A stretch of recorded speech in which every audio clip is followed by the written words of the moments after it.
Vamos a abrir nuestras Biblias en Efesios, el capítulo 1. Carta de Pablo a los Efesios, el capítulo 1. En esta mañana vamos a hablar acerca de la iglesia, Cristo y la iglesia, pero en el contexto de los tiempos finales de la iglesia. Para eso vamos a tener que viajar un poco en el tiempo.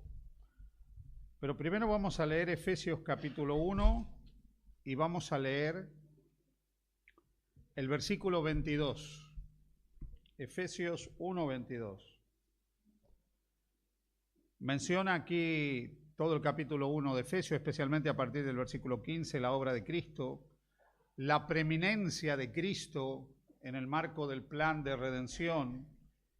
Y en el versículo 22 sostiene: y sometió todas las cosas bajo sus pies, y lo dio por cabeza sobre todas las cosas a la iglesia.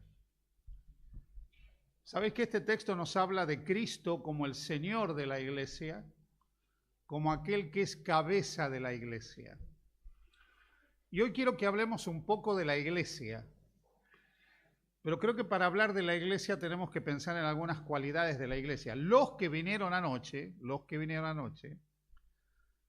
dimos la primera parte de este tema, que es Cristo y la iglesia, ¿no? ¿Qué es la iglesia? ¿Cómo es la iglesia que creó Jesús?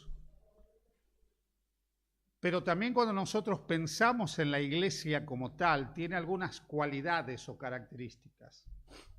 Y como en esta mañana yo tengo la mente un poco espesa, no sé si voy a poder dar solo este sermón.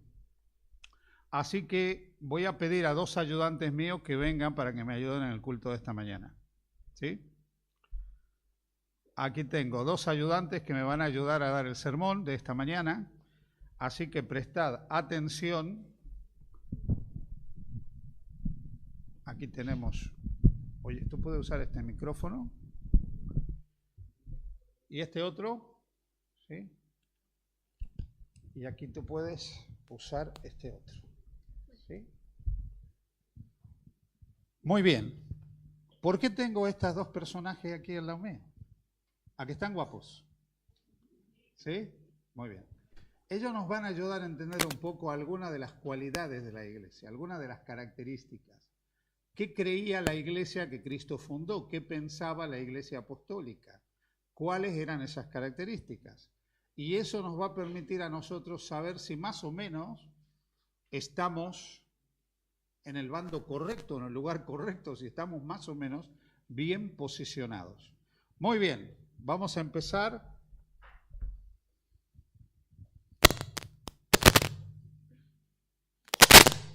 Pares, impares. Impares y pares. Ahora van a saber por qué se han dividido los puntos. ¿Sí? Entonces empieza aquí nuestra amiga. Atención, ¿eh? Vale. Sí, vale, perdón. Vamos a empezar leyendo Hechos 17:3. Y dice: declarando y exponiendo por medio de las Escrituras que era necesario que el Cristo padeciera y resucitara de los muertos. Y decía: Jesús, a quien yo os anuncio, es el Cristo. La Iglesia es biblista, sostiene sus enseñanzas con la Biblia.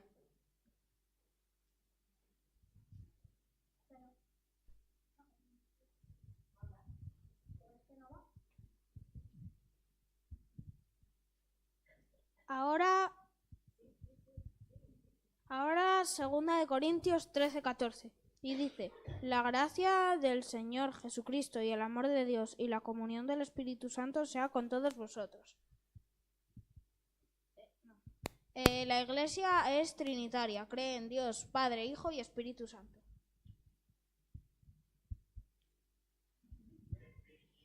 Ahora vamos a leer Hechos 4:12 y dice: y en ningún otro hay salvación, porque no hay otro nombre bajo el cielo dado a los hombres en que podemos ser salvos. La Iglesia es Cristo. Cristocéntrica, cree en Jesús como único Salvador.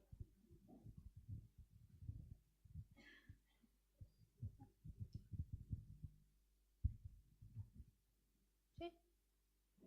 Ahora Filipenses 3:20. Y dice, mas nuestra ciudadanía está en el cielo, donde también esperamos al Salvador, el Señor Jesucristo. La Iglesia es adventista, espera en la segunda venida de Cristo. En 1 de Tesalonicenses 4:16 dice, el Señor mismo con voz de mando, con voz de arcángel y con trompeta de Dios descenderá del cielo. Entonces los muertos en Cristo resucitarán primero. La Iglesia es condicionalista, creen en la vida eterna, en la resurrección. Ahora, 1 de Juan 3:22. Y cualquier cosa que pidamos la recibiremos de Él, porque guardamos sus mandamientos y hacemos las cosas que son agradables delante de Él. La Iglesia es obediente, guarda los 10 mandamientos.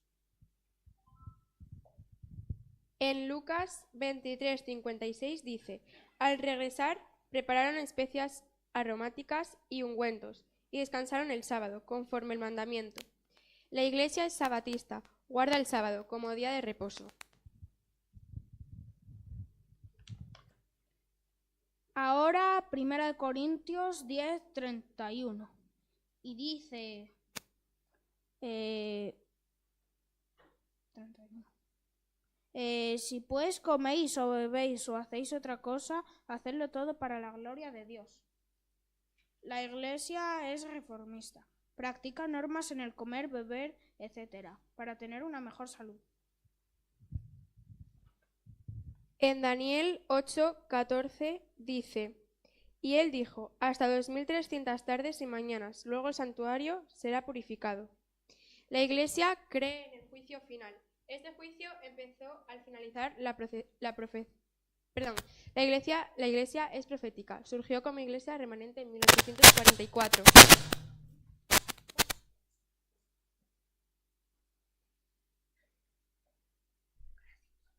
Ahora Daniel 7:13. Ahora Daniel 7:13. Miraba yo en la visión de la noche, y he aquí las nubes del cielo como uno, el Hijo del Hombre que venía, y llegó hasta el anciano de días, y le hicieron llegar delante de él.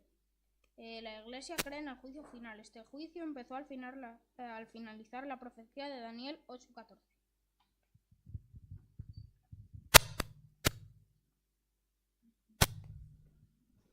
Muy bien. ¿Habéis entendido algo o no? ¿Sí? ¿Qué os parecen los secretarios que tengo? Un fenómeno, ¿eh? Estaban un poquito con pánico escénico porque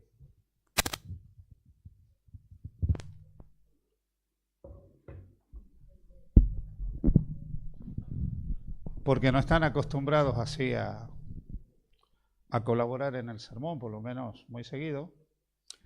Pero yo creo que es interesante que veamos todo lo que ellos han dicho, porque ellos han presentado ciertas características de lo que Jesús y los apóstoles creían en torno a la Iglesia. Evidentemente esto no agota el significado de las cosas, pero cuando nosotros pensamos en Cristo y la Iglesia, y nosotros pensamos en la identidad de la Iglesia, en cómo es la Iglesia, automáticamente tenemos que plantearnos una cosa.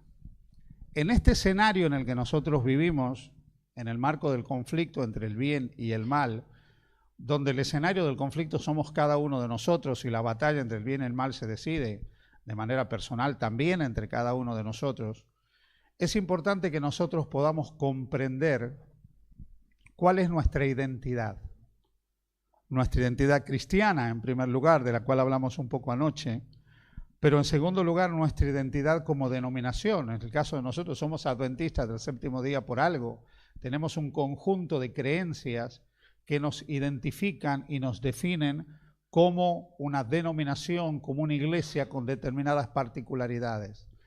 Y creemos que aunque no somos los mejores, ni los más importantes, ni los únicos que nos vamos a salvar, Creemos que nosotros hemos sido llamados por Dios en un tiempo especial de la historia, que ellos decían, por eso la iglesia es profética, porque proféticamente surgimos en un momento específico de la historia de la salvación, con un mensaje determinado para dar al mundo, con una misión determinada en el contexto de ese mensaje que Dios nos ha otorgado a nosotros para que lo comuniquemos al mundo.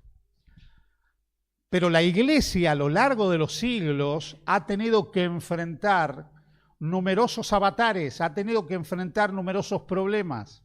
La iglesia cristiana como tal, y el adventismo en particular, del cual hablaremos más hacia el final, la iglesia cristiana ha tenido que tomar decisiones de cómo se posicionaba delante de determinadas cosas, de cosas que pretendían romper, acabar con la identidad de la iglesia, mitigar la identidad de la iglesia, suplir la identidad de la iglesia. Quiero invitaros ahora, por favor, a Primera de Corintios, primera carta de Pablo a los Corintios, primera de Pablo a los Corintios, y ahí en Primera de Corintios nosotros hemos leído recién un texto, ¿sí? Ese texto que está en Primera de Corintios capítulo 10, versículo 31, lo han leído, ya sea que comáis o bebáis o hagáis cualquier otra cosa, hacedlo para la gloria de Dios. La iglesia, desde el primer momento que se constituye, tiene que aceptar el desafío de vivir para la gloria de Dios. Y en Primera de Corintios capítulo 8 nos muestra por qué la iglesia tiene que tomar esa decisión. Primera de Corintios capítulo 8. Mirad lo que dice, por ejemplo, versículo 5 y versículo 6. Pues aunque haya algunos que se llaman dioses, sea en el cielo o en la tierra, como hay muchos dioses y muchos señores, para nosotros, sin embargo, solo hay un Dios, el Padre, del cual proceden todas las cosas, y nosotros somos para Él, y un Señor Jesucristo, por medio del cual son todas las cosas y nosotros por medio de Él. En el mundo en que se va a gestar la iglesia tiene que decidir de manera clara y nítida cuál va a ser el Señor de la iglesia. Y uno puede decir, bueno, pero esto es relativamente fácil, pero si nosotros pensamos en el contexto en el que surge la iglesia, la decisión era muy significativa, porque en última instancia era una decisión de vida o muerte. Cuando la iglesia surge en el Imperio Romano, un imperio que dominaba todo el mundo conocido por nosotros en torno al mar Mediterráneo, desde el sur de Escocia hasta el Cáucaso y desde, podríamos decir, desde las Islas Británicas también hasta el norte de África, pasando por Palestina, todo lo que es actualmente el mar Mediterráneo, toda esa cuenca del Mediterráneo enorme que nosotros conocemos, más hasta Alemania y Inglaterra, todo estaba dominado por el Imperio Romano.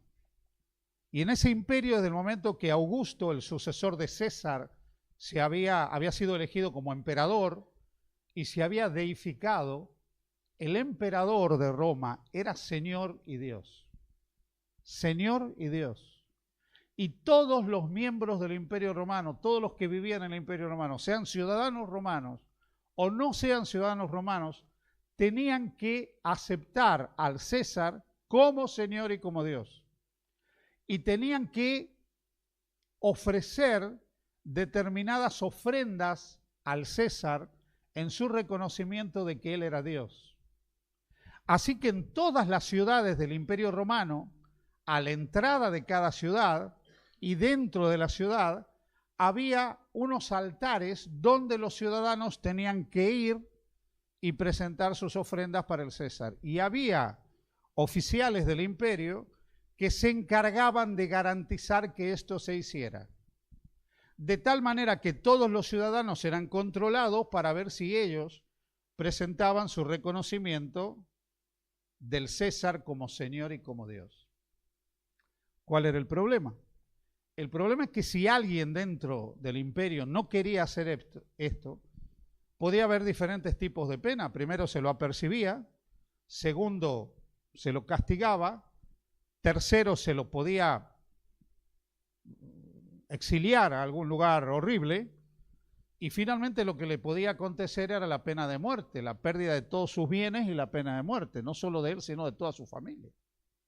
Así que no reconocer al César como Señor y como Dios podía llevar a la muerte. Los cristianos del siglo I, II y III de la era cristiana se tuvieron que enfrentar con esto. Y tuvieron que vivir en un mundo tremendamente dominado por las ideas que el Estado romano quería imprimir en las conciencias de las personas. Había toda una idea en el Imperio Romano de que había que uniformar el pensamiento de las personas, de que todos de alguna manera debían creer exactamente lo mismo. Por eso es que los emperadores, a partir de Constantino, ya aceptan el cristianismo porque ven que el cristianismo era imparable y se dan cuenta que iba a terminar siendo religión mayoritaria y la termina siendo religión de Estado, porque querían unificar aún desde el punto de vista de la fe del imperio, no solo desde el punto de vista político, desde el punto de vista de creencias, desde el punto de vista de costumbres. Había toda una unificación de la manera de ser de los que vivían dentro del imperio romano. Esto quitaba mucho a la individualidad de las personas, pero el gran dilema que vivían era la aceptación del César como Señor y como Dios. ¿Qué hacían los cristianos en ese contexto? ¿Qué hacían? Tenían que tomar una decisión. ¿Por qué? Porque si no eran perseguidos, porque si no eran maltratados, porque si no eran muertos, podían perder sus propiedades, eran exiliados. ¿Qué hacían los cristianos? Pues algunos simplemente decidían no reconocer otro Señor que el Señor Jesucristo, por más que hubiera muchos dioses y muchos señores. Ellos aceptaban solamente el señorío de Cristo. Otros optaron por otro camino. Había una manera de librarse de ofrecer públicamente un reconocimiento del César. Y era con un documento que se llamaba el Liberum. Ese documento era un documento que atestiguaba que tú habías ofrecido ya tu reconocimiento del César como Señor y como Dios. Muchos cristianos optaron por comprar el Liberum. Físicamente no hacían el acto de reconocimiento del César, pero pagaban por el Liberum, y cuando alguien los interceptaba y los invitaba a hacer el reconocimiento, presentaban el Liberum. Y a través del Liberum, ellos se salvaban de la persecución, del exilio, del maltrato, del ostracismo y de la muerte. Así que muy pronto en la historia del cristianismo se empezó a dividir la iglesia entre los cristianos que habían pagado por el Liberum y la pasaban fantásticamente bien, y los cristianos que no habían pagado por el Liberum y eran perseguidos y muchos de ellos muertos.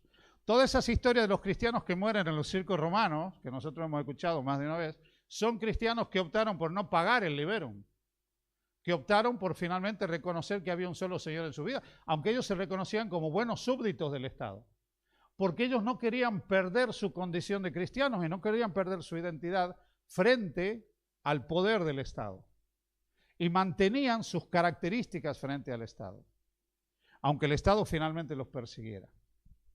¿Sabéis, hermanos?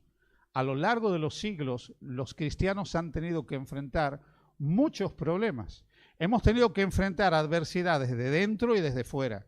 Desde fuera, cuando poderes antagónicos, representados por los poderes gobernantes, han perseguido a la iglesia cristiana porque de alguna manera la iglesia no se ajusta a los parámetros que ellos plantean, a las ideas que ellos plantean. Desde dentro, como dice Pablo cuando se despide antes de ir a Roma, y está en Hechos capítulo 20, ha tenido que enfrentar lobos rapaces que no perdonarían el rebaño, que han surgido desde dentro de la iglesia. Y a veces los enemigos de la iglesia no han sido de fuera, sino también desde dentro de la iglesia. Porque ha habido falsos maestros, falsos profetas, falsos mensajeros, que dentro de la iglesia han pervertido el evangelio de Cristo, el mensaje del Señor, y han tratado de apartar a las personas del camino del evangelio, del camino correcto. Esto no es nuevo. Esto ha pasado a lo largo de la historia del cristianismo. Y esto es algo que también nos ha ocurrido a nosotros como cristianos desde los primeros orígenes de nosotros a nivel fundacional. Cuando nosotros surgimos también tuvimos que tomar decisiones como pueblo, porque a medida que nosotros íbamos estudiando la palabra de Dios, los primeros adventistas iban estudiando la palabra de Dios, tuvieron que tomar algunas decisiones. Y esas decisiones los llevaron muchas veces a no ser bien vistos por el resto del mundo cristiano. Quizás en algunas cosas contribuimos para que eso sea así, pero en la mayoría de los casos se debía a una cuestión de creencias. El resto del mundo cristiano empezó a ver a los adventistas como auténticos herejes, porque guardaban el sábado, porque no creían en la inmortalidad del alma, porque tenían ciertos principios de salud y de alimentación distintos a la mayoría del mundo protestante de sus días. Entonces, los primeros adventistas tuvieron que tomar decisiones, se tuvieron que enfrentar con ese mundo también. Tuvieron que enfrentarse también cuando el Estado proponía ciertas leyes, se tuvieron que defender el derecho de la libertad de conciencia, la libertad religiosa, la separación de entre iglesia y entre Estado. O sea, nosotros surgimos en un contexto y en un tiempo donde no fue fácil nuestro crecimiento. Y tuvimos enemigos desde fuera, pero también tuvimos enemigos desde dentro, porque los cismas y las divisiones dentro del adventismo han sido una realidad permanente a lo largo del tiempo, porque siempre ha surgido alguno que dice que no es suficiente lo que ya se hace. Entonces aparece lo que yo digo, un grupo que se autodenomina un nuevo remanente, y es un remanente del remanente. Pero al poco tiempo en ese remanente del remanente aparece un nuevo iluminado que dice, no, pero tampoco estamos haciendo del todo bien las cosas y hay que hacer más y cambiar por esto. Y aparece un remanente del remanente del remanente. Y al poco tiempo aparece otro iluminado dentro del remanente, el remanente, el remanente. Y así van surgiendo diferentes grupos religiosos y diferentes adventismos a lo largo de la historia de la Iglesia Adventista. Pero nosotros hemos llegado ya al fin de la historia prácticamente. Hemos pasado la época fundacional de la Iglesia cristiana, hemos pasado todo ese periodo de apostasía y de restauración del cristianismo original, hemos pasado toda esa época, hemos pasado el periodo fundacional de nosotros como iglesia. Nosotros estamos al final de la historia de este mundo. Y la pregunta es, ¿a qué nos enfrentamos nosotros? Y a aquello que nos enfrentamos nosotros hoy, es más que nada una pérdida de identidad. Una identidad que se diluye en una marea de ideas y de ideologías. Y las ideas y las ideologías surgen con un propósito, surgen por algo. Y atrás de todo esto hay que entender que el mundo se encamina a un escenario que es el escenario que nosotros vamos a vivir en el final de la historia de la salvación. Quiero que vayáis conmigo al capítulo 13 de Apocalipsis y quiero que juntos repasemos ese escenario del tiempo final de la historia de la humanidad. Apocalipsis capítulo 13, desde el versículo 11 en adelante. No lo vamos a analizar plenamente. Seguramente vosotros ya estáis familiarizados con este texto, pero hay algunas cosas que yo quiero destacar. Apocalipsis 13, los versículos 11 en adelante del capítulo 13 de Apocalipsis se sitúan en un tiempo cronológico posterior al final de la profecía de los 1260 días o 42 meses de Daniel 7, 24, 25, que se mencionan también en Apocalipsis 11, en Apocalipsis 12. Tiempo y la mitad de un tiempo. Ese periodo que va desde mediados del siglo V, siglo VI, hacia fines del siglo XVIII, esos 1260 años de la supremacía papal. Hacia el final de ese periodo aparece otro poder que se menciona en el capítulo 13 de Apocalipsis. Después vi otra bestia que subía de la tierra, no sube ya del mar, el viejo mundo, lugares poblados, surge de la tierra, y tenía 2 cuernos semejantes a los de un cordero, y ejerce toda la autoridad de la primera bestia. Y termina hablando como dragón, se nos dice aquí. Pero aquí está lo que yo quiero mencionaros. El primer poder de Apocalipsis 13 es un poder perseguidor, el segundo también se transforma en un poder perseguidor. Dice, ejerce toda la autoridad y hace que la tierra y los moradores de la tierra adoren a la primera. ¿Cómo lo hace? haciendo grandes señales, de tal manera que aún hace descender fuego del cielo a la tierra delante de los hombres, engaña a los moradores de la tierra con las señales que se le ha permitido hacer en presencia de aquella, manda, incluso ordena a los moradores de la tierra que hagan una imagen, ¿sí?, de aquella bestia que tiene la herida de espada y vivió. Se le permite incluso infundir aliento a esa imagen para que esta imagen pueda hablar y pueda matar a todo el que no la adore. Incluso llega a ser que todos, pequeños, grandes, ricos, pobres, libres, esclavos, reciban una marca en la mano derecha o en la frente, y que finalmente ninguno pueda comprar ni vender sino el que tuviera la marca o el nombre de la bestia o el número de su nombre.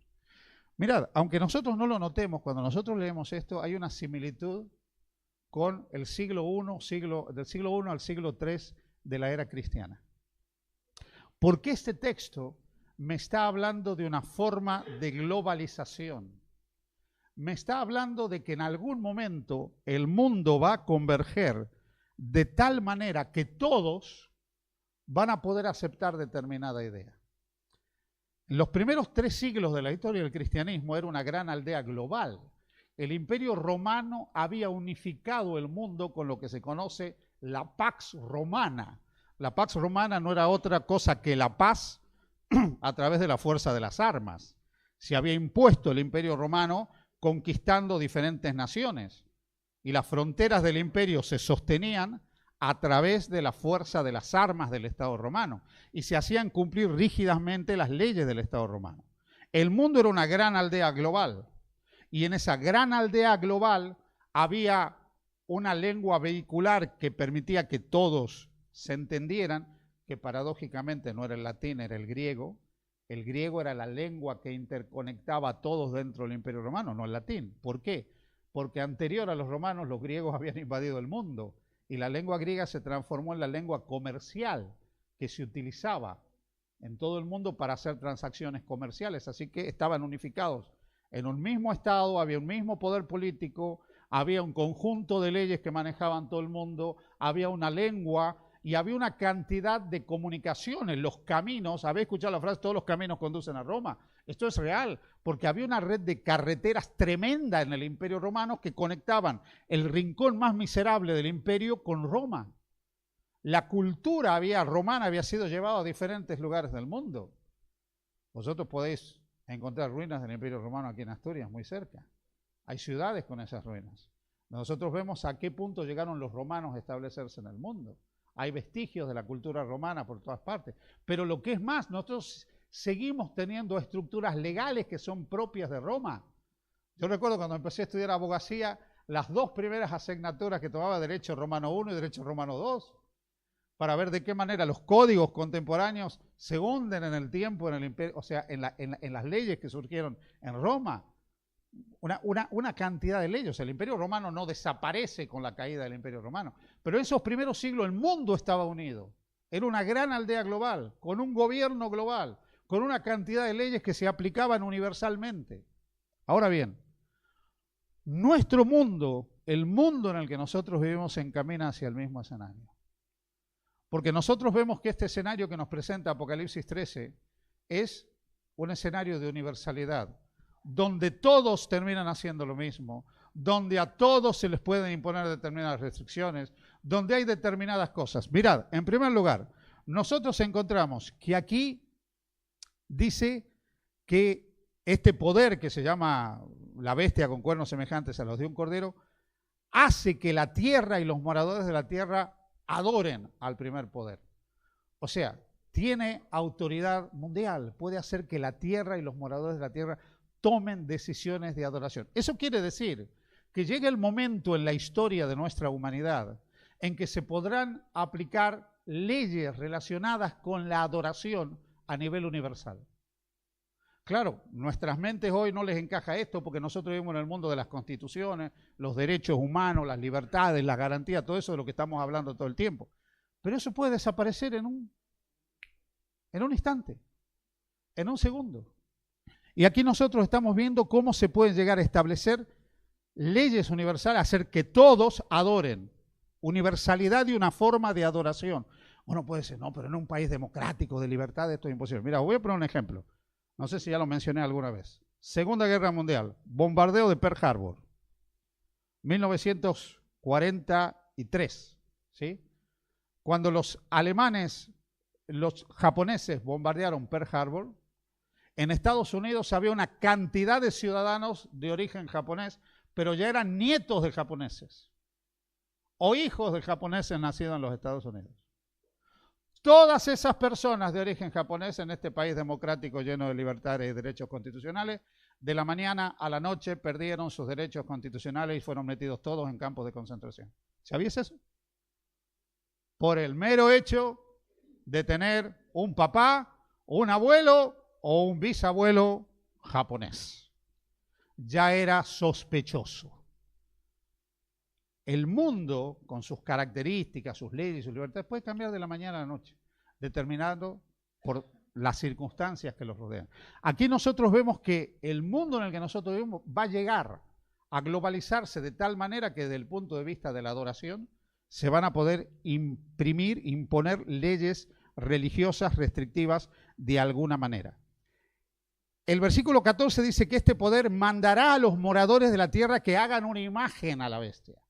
Mandará, o sea, hay una autoridad global en el mundo para que finalmente el mundo vuelva a construir esa fatídica unión de la Iglesia con el Estado, donde la Iglesia termina decidiendo completamente, ayudada por el Estado, cuál es la forma de vida de las gentes. El versículo 15 dice que se le permitirá infundir aliento para que hablase. Quiere decir que habla legislaciones universales, porque los poderes de este mundo hablan a través de sus órganos legislativos, a través de sus congresos, a través de sus senados. Quiere decir que habla un control de la política global finalmente en este mundo, para que los diferentes gobiernos emitan leyes restrictivas, puedan hablar, puedan decir cosas, que restrinjan cosas sobre todos, pequeños, grandes, incluso decidir sobre la vida, el derecho a la vida, quién vive, quién no vive, porque se va a permitir matar al que no acepte determinadas cosas. Nosotros también encontramos aquí que aparte de la marca, va a haber un control de las finanzas mundiales. El versículo 17 dice que ninguno pueda comprar o vender. ¿Qué significa eso? Significa control de la economía, el control de las finanzas mundiales. O sea que en este escenario del tiempo del fin es un escenario global, donde alguien va a tener el control de las finanzas mundiales, alguien va a tener el control sobre la decisión de quién vive y quién no vive, alguien va a tener el control para decidir qué tipo de adoración es correcta, cómo se va a vivir, cómo se va a actuar, cómo se va a hacer. ¿Saben cómo se le llama eso? Globalización. Y nosotros vivimos en un mundo que cada vez camina hacia ese escenario de globalización. Ahora, para que esto se pueda producir, tienen que existir formas de gobiernos que terminen siendo totalitarias. ¿Había escuchado la palabra totalitarismo? Muy bien. El totalitarismo puede venir de cualquier lado, ¿no? Porque a veces cuando yo escucho los discursos políticos que escucho últimamente, el otro día, mire, ayer me pasó algo extraordinario. Yo me estaba duchando y la ventana del baño da a un bar, restaurante que hay en la esquina de mi casa, ¿sí? Y había dos paisanos ahí, ¿sí? Dos abueletes que estaban ahí comiendo al mediodía, y yo digo, se van a matar en algún momento. Se escuchaban los gritos de uno y del otro, y yo lo único que llegaba a escuchar, porque ustedes los de derecha, y el otro decía, vosotros los de izquierda. Y estaban con la izquierda y la derecha, para arriba, para abajo, y diciéndose de todo, ¿no? A ver, hermanos, a lo largo de la historia, izquierda, derecha, centro y adentro, cuando han querido ser totalitarios, lo han sido. Ha habido gobiernos totalitarios de cualquier color a lo largo del tiempo. Vosotros habéis vivido, por ejemplo, en España, un totalitarismo, vamos a llamarle de derecha, desde el año 39 hasta el 75, por lo menos hasta que murió el caudillo, ¿sí? Ese fue un totalitarismo de derecha, podríamos decir, con el nacionalcatolicismo y todas las historias que se vivieron. Pero mientras aquí se estaba disfrutando de esa forma de totalitarismo, nuestros amigos rusos disfrutaban de un totalitarismo de izquierda. primero con el amigo Lenin y luego con el amigo Stalin. O sea que da igual finalmente el color, el totalitarismo se puede imponer, porque el totalitarismo es el resultado del anhelo de poder, del control. La persona que tiene ambición de poder anhela controlar. Así que desde el amor y desde el cariño no se dejen comprar por los mercaderes los mercaderes del futuro que te dicen que si estás de este lado eres mejor, si estás de este lado eres peor y cosas por el estilo. Porque finalmente hay gente que lo único que le interesa es el poder y perpetuarse en alguna forma de poder, nada más que eso. Ahora bien,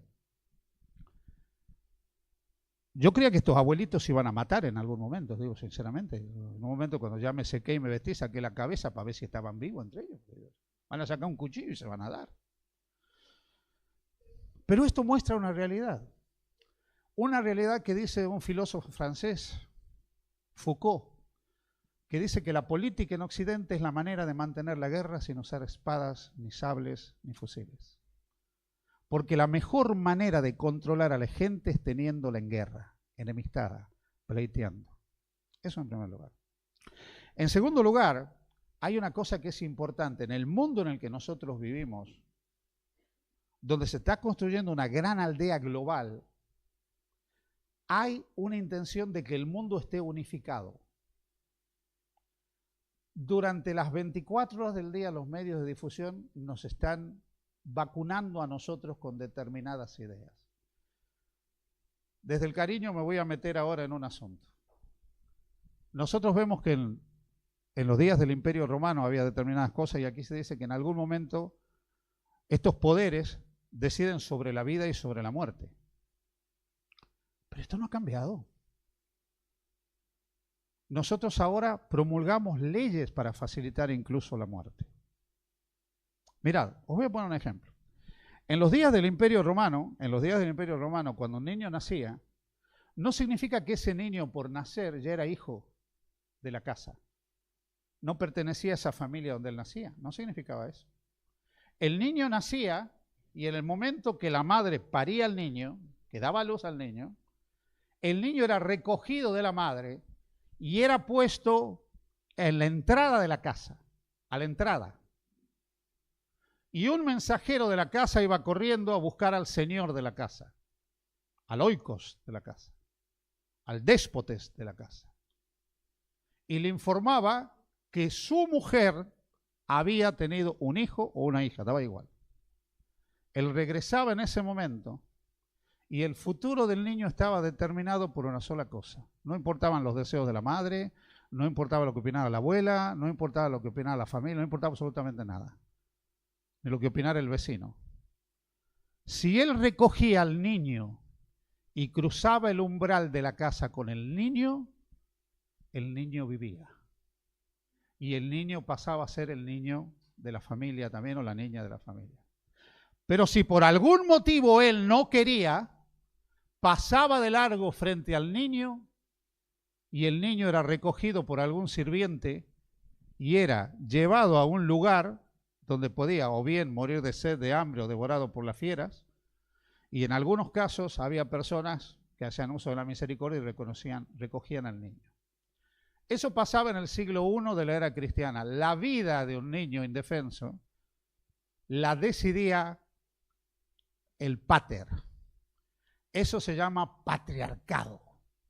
Hoy hemos pasado del patriarcado al matriarcado, porque la vida la decide la mujer. Y nos están sembrando todos los días que ella, como es dueña de su cuerpo, puede decidir sobre la vida de ese ser. Es la misma cara con otra moneda. Pero estamos tan convencidos de esto, porque nos han sembrado constantemente a veces esta idea a través de los medios de difusión, que nosotros no comprendemos que la vida humana es vida humana desde el mismo momento de la concepción. Y que desde un punto de vista ético, siempre el más fuerte debe proteger al más débil, señores.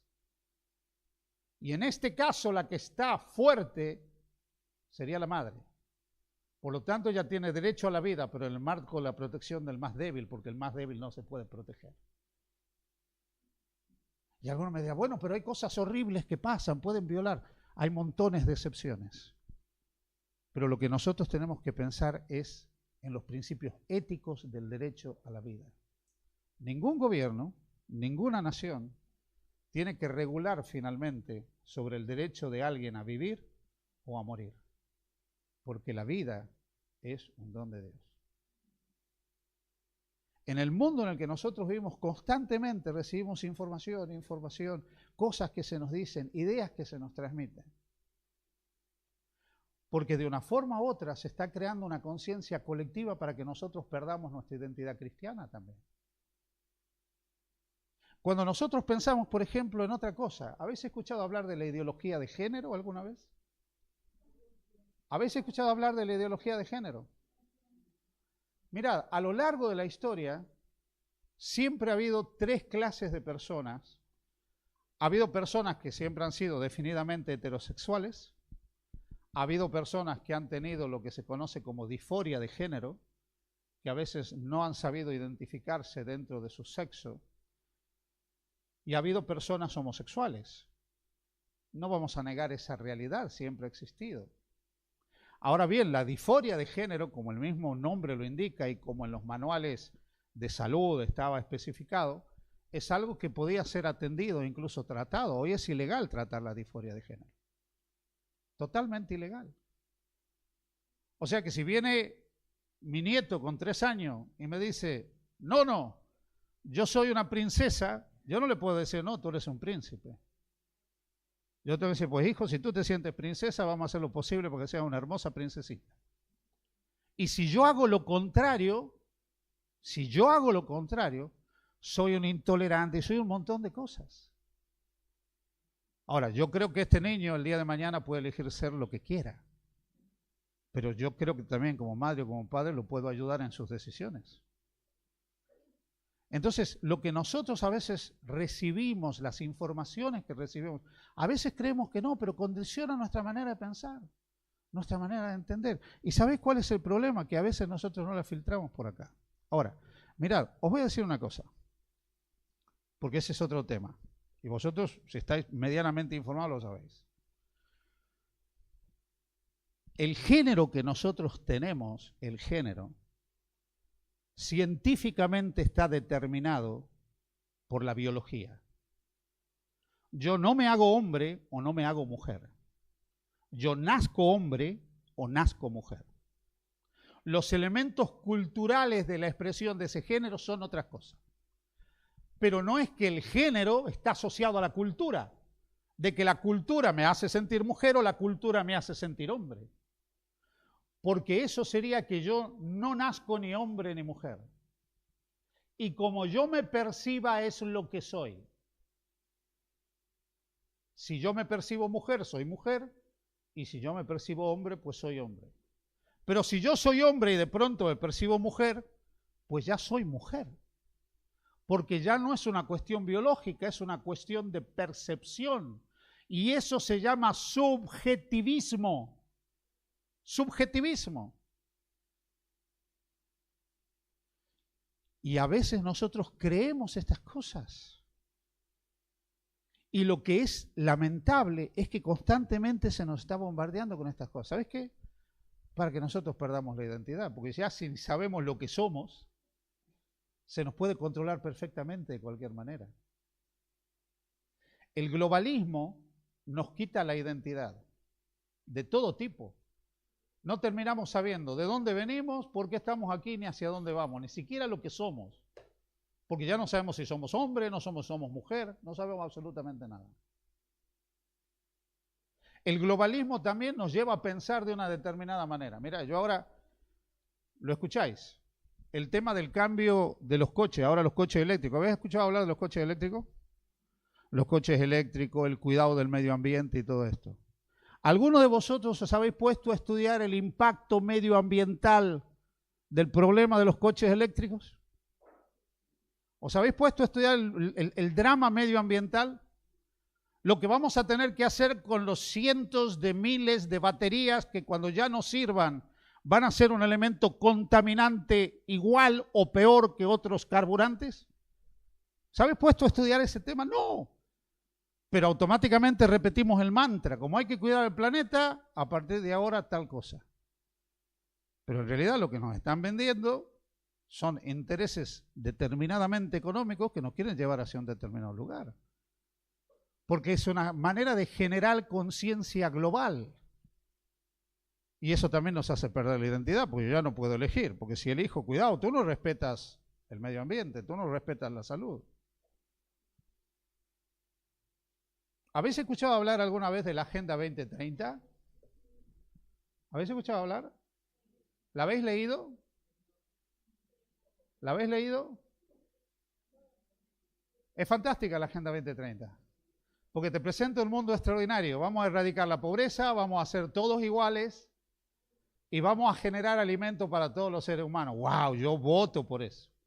Pero para eso, para erradicar la pobreza, tú tienes que tener el control de las finanzas. Para poder dar de comer a todos, tienes que tener el control de la tierra y de los productos de la tierra. Y para que todos vivieran iguales, tienes que tener el control de las decisiones políticas. Esta agenda que ha sido promovida por la ONU, en el fondo, proyecta una forma de totalitarismo en este planeta. Y la ONU se está transformando en un elemento de ese totalitarismo. Pero como nosotros no nos tenemos que meter en estas cosas porque en la iglesia no hablamos de determinadas cosas porque... Pero es que, hermanos, nos están rompiendo la identidad. Nos quieren globalizar a toda costa. El mundo se encamina a una globalización. Nosotros vamos perdiendo nuestra identidad. Hablar con los jóvenes de la iglesia, hablar con los niños de la iglesia de determinadas cosas, vas a escuchar las opiniones de ellos. Lo que les enseñan en la escuela, lo que les enseñan en el instituto, lo que les enseñan en la universidad. ¿Creéis que no estamos perdiendo todo esto? Que finalmente la iglesia no está viviendo como lo que vivió Daniel en Babilonia, que era el intento de la ruptura de la identidad de Daniel. Eso es lo que se quiere terminar, que nosotros no solo perdamos nuestra identidad cristiana, sino que perdamos, por supuesto, nuestra identidad adventista. Y en esta gran aldea global, donde hay una sola forma de pensamiento, donde hay una sola forma de acción, donde hay un solo camino para ser buena persona, si tú sales de eso, ya eres un paria. Y cada vez que ha existido formas, mecanismos de pensamiento y cosmovisiones que han creado élite de buenos y grupos de parias, eso ha sido un problema a lo largo de la historia. Por eso es que nosotros nos enfrentamos a uno de los peores escenarios de la historia, porque el evolucionismo, la teoría de género y desde el punto de vista político, el triunfo de las ideas del marxismo están controlando este mundo. Del marxismo que ha enseñado que la religión es el opio del pueblo. Del marxismo que ha enseñado que Dios no existe, que Dios ha muerto. Del marxismo que ha enseñado que para poder triunfar tenemos que estar en algún momento divididos. El marxismo no existe sin división. Y el marxismo como modelo político y económico fracasó estrepitosamente a partir de 1990. Pero los marxistas conquistaron las aulas, se metieron a las escuelas, se metieron a las universidades, se metieron a los centros de influencias. Y el marxismo político fue sustituido por el marxismo intelectual. ¿Para qué? Para que el laicismo y el secularismo avancen en el mundo. Para que la idea de Dios desaparezca cada vez más y más y más y más de las conciencias de la gente. Y aquellos que han vivido en regímenes marxistas saben que lo que yo digo es así. Porque hay una lucha, una confrontación permanente entre el marxismo y Dios. El marxismo no puede sustituir en el marco de la fe, no puede existir en el marco de la fe y en el marco de la creencia. No puede existir en el marco del concepto de libre albedrío. El marxismo no puede existir en el marco del concepto de libertad individual, de autodeterminación de la vida. Es imposible que exista el marxismo. Porque el marxismo, por sus bases, es totalmente, completamente totalitario, como pueden ser algunos movimientos de derecha. Pero el problema del marxismo es que dice, dentro del Estado todo, fuera del Estado nada. O estás o no estás. Si tú piensas diferente, si tú te encaminas diferente, si tú sientes diferente, no puedes estar dentro del Estado. Entonces el marxismo, por origen, es un poder perseguidor, no os equivoquéis en este sentido. El marxismo ha sido responsable de más muerte a lo largo de la historia que el mismo nazismo, Más de 150 millones de muertes se deben al marxismo. Stalin mató de hambre casi a 3 millones de ucranianos para poder controlarlos. ¿Sabíais eso? Los mató literalmente de hambre, les cerró la frontera para que no entren alimentos. ¿Para qué? Para poder controlarlos. Entonces, vivimos en un escenario donde nosotros no nos damos cuenta hacia dónde nos quieren llevar. Nos quieren llevar a una aldea global, a una unificación del pensamiento, a un control monetario, a un control político, a un control social y a un control religioso universal. Llegará el momento en que eso se va a producir finalmente. ¿Y qué podemos hacer al respecto? Nada y todo. Nada porque el mundo llegará a eso. Y todo porque siempre tendremos libertad para pensar.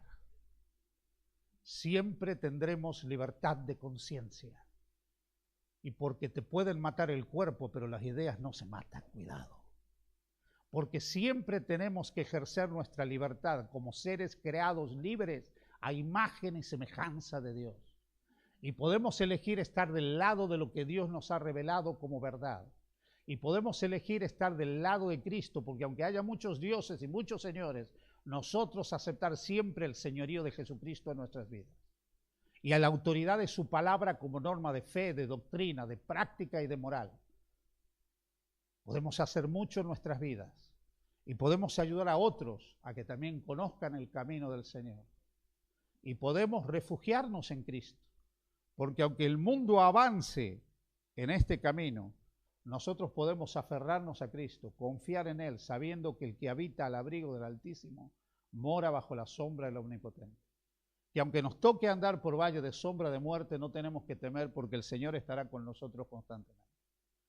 ¿Podemos hacer algo para cambiar completamente el devenir de este mundo? En un sentido no, pero podemos hacer mucho si nosotros nos aferramos cada día más a Jesús, a la palabra de Jesús, y procuramos mantener nuestra identidad frente a los poderes fácticos de este mundo, los poderes religiosos, los poderes sociales, los poderes políticos, que pugnan y que luchan por controlar nuestro pensamiento, por controlar nuestra manera de pensar y nuestra manera de hacer. En otras palabras, no podemos hacer nada para cambiar el futuro de este planeta en algún sentido, pero podemos hacer mucho para cambiar nuestras vidas y ayudar a otros para que sus vidas también cambien. No podemos hacer nada para que la historia no avance en el devenir al que finalmente va a llegar y al cumplimiento de lo que se tiene que cumplir, pero podemos hacer mucho para hablar, para pensar, para opinar y para decir lo que creemos que es correcto y lo que creemos que es incorrecto, lo que creemos que es verdad y lo que creemos que es mentira. No podemos hacer nada para impedir finalmente que nuestras libertades sean completamente mutiladas en algún momento y se decida si compramos, vendemos o vivimos o no vivimos. Pero sí podemos hacer una cosa: decidir poner a Dios en primer lugar y decidir que es menester obedecer a Dios antes que a los hombres. En este mundo, hermanos, donde tenemos que tomar decisiones constantemente, estamos llamados a mantenernos fieles del lado del Señor. Y termino. La mayor necesidad de este mundo es la de hombres y mujeres que no se compren ni se vendan. Hombres y mujeres que sean fieles al deber como la brújula al polo. Hombres y mujeres que no teman dar al pecado y al mal el nombre que tiene. Y hombres y mujeres que estén del lado de la justicia, aunque se desplomen los cielos. Ese es el llamado que Dios nos hace como iglesia y este es el desafío que cada uno tiene. Dios te invita, la decisión es tuya, la decisión es mía. Que el Señor te bendiga.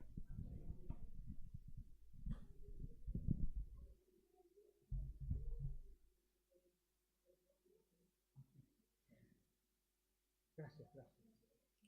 Tengo una anciana magnífica que me recuerda.